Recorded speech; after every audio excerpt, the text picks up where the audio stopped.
is wise, whether it is not wise. My challenge to the intellectual Yoruba people, do research. I'm not preaching Christianity, I'm not preaching Ifa, I'm not preaching religion. Who is Orunmila? You cannot answer that question unless you go to ask. Kini Yoruba call it? Eno follow the etimori. They are fantastic things. There is a particular professor from Ghana. He said Africans must copy the Western man. That's why you are speaking English. I said, you want to be like them. But if I told us, if we have a nation like Africa or Yoruba, who believes that he must follow his enslaver, then we're in trouble. Somebody who came to enslave you, you want to take him as the ideal,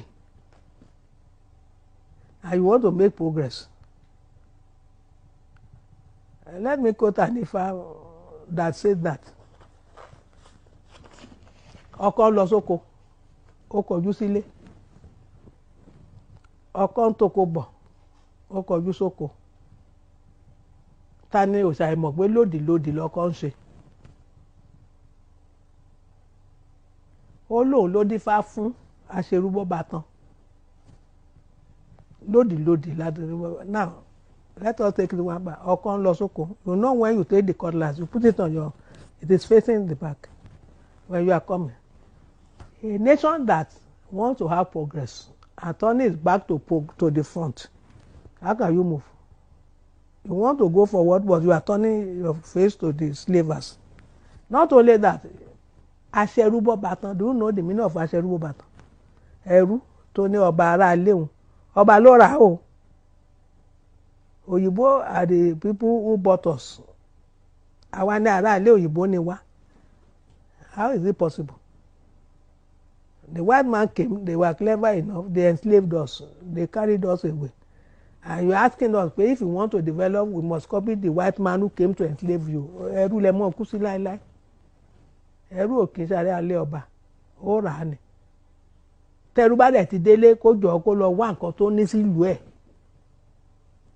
And for information, I am not saying Yoruba culture, any culture is perfect. There is no perfect culture. But there's one thing we always miss. There is no absolutely bad culture. There is no absolutely bad, good culture. You must study culture to know what is positive and can be used for development. I know those ones you should throw away. If you condemn the whole of your culture as you are a stupid idiot. If you praise everything, you're a compound fool. All you need, study your culture, take the one that is good for progress, leave the one that is, but to say that Yoruba culture has nothing for the future, again, stupid idiot.